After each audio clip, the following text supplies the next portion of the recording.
Salut les bleus et blancs, bienvenue sur JC Abdi, votre chaîne 100% Racing Club de Strasbourg. Ce jeudi 21 août à 20h, la Méno retrouve l'Europe avec un choc très attendu. Le match aller du barrage de Conference League face au Brøndby IF. Une affiche qui sent la poudre entre un Racing en plein renouveau et un adversaire danois habitué aux grands rendez-vous européens. On va analyser ensemble les forces en présence, les compos probables et surtout les clés de ce match qui pourrait lancer la saison européenne du Racing. Côté Racing, c'est encore le tout début de saison. Ce barrage n'est que le deuxième match officiel après la reprise en Ligue 1 face à Metz. Au moment de l'écriture de ce script, je ne connais pas encore le résultat du match face à Metz, mais une chose est sûre, la dynamique et la confiance de l'équipe seront essentielles jeudi soir. Pour cette rencontre, Liam Rossignol devrait rester fidèle à son 3-4-1-2. Dans les cages, Mike Penders, tout juste arrivé de Chelsea. En défense, un trio jeune et prometteur avec Lucas Højbjerg, Mamadou Sarr et Andrew Omobamidele. Sur les côtés, Dylan Bakwa à droite et Ishe Samuel Smith à gauche, capables d'apporter à la fois volume et vitesse. Au milieu, Maxi Oyedele et Valentine Barco formeraient la paire centrale avec l'apport technique et la créativité de Sébastien Anassi en soutien des deux attaquants. Et devant, un duo Joaquin Panicelli et Emmanuel Emega, deux profils complémentaires entre puissance et sens du but.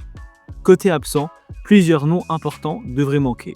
So, Koulibaly, Doué, Moreira et Amougou sont blessés, tandis que Doucouré devrait toujours être écarté du groupe. Un effectif un peu décimé, mais qui a montré cet été une vraie profondeur, notamment grâce au mercato. En face, ce n'est pas un adversaire à prendre à la légère. Brøndby, c'est un club historique du Danemark, avec une vraie culture européenne. Leur parcours en Conference League cette saison est déjà impressionnant. Notamment au troisième tour, ils ont affronté Vikingo Reykjavik. Battus 3-0 à l'aller en Islande, ils ont réalisé un exploit monumental au retour. Une victoire 4-0 à 10 contre 11 après un carton rouge dès la première mi-temps. C'est-à-dire le mental et la force collective de cette équipe.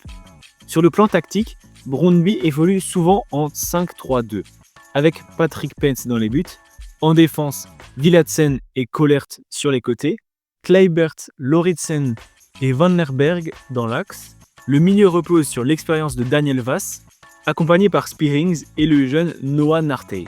Et devant, attention à Nicolai Weiss et au prometteur Philippe Boungrad, capable de coups d'éclat. Leur style de jeu, beaucoup d'intensité, un bloc compact et une grande rigueur dans les transitions. Ce n'est pas une équipe qui brille toujours par sa créativité, mais elle sait faire mal en contre et elle a un état d'esprit de combattant. Alors, à quoi peut-on s'attendre jeudi soir ? La première clé, c'est l'entame du match.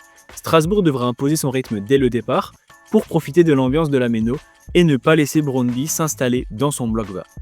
La deuxième clé, la maîtrise au milieu. Avec Vass et Spearings, Brøndby a de l'expérience et du volume.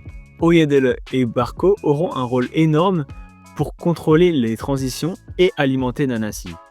Et troisième clé, l'efficacité offensive. Panicelli et Emega devront convertir les occasions, car dans une double confrontation européenne, chaque but compte. Et surtout, il sera nécessaire de prendre de l'avance dès ce match aller. Car on l'a vu au tour précédent, Brøndby est une équipe capable de retourner les situations les plus compromises. Comme face à Vikingur, où ils ont renversé un 3-0 pour finalement se qualifier.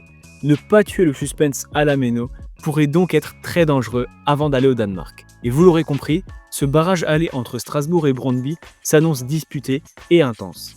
La Méno devrait être en fusion pour pousser les bleus et blancs.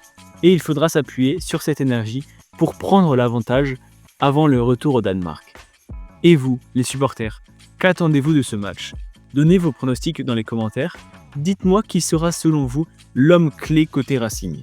Personnellement, je mise sur Joaquin Panicelli. Face à un bloc bas, il peut être un véritable poison par sa qualité de tête et son côté létal devant le but.